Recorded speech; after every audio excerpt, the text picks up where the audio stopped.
অভিবাদন জানাই কথা সমন্বয়ক থাকে।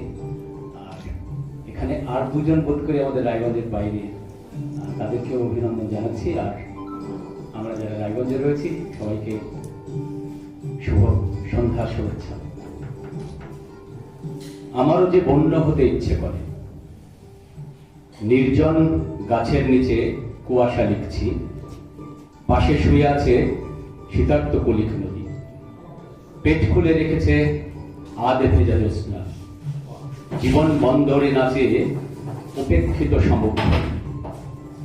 হলুদ সর্ষে এখন ভর যুবতী, ফিরে গেছে রাতের হায়নাটা, মনের গভীরে লুকিয়ে আছে অন্ধকার, তৈলাক্ত অহংকার বিরাজিত চারিদিকে।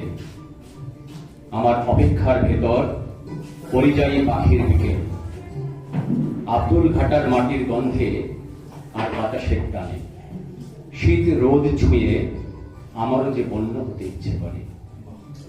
দ্বিতীয় কবিতা, লুকিয়ে থাকে মনের অন্ধকার, কুয়াশার জালে বন্দী এখন দিনের অহংকার।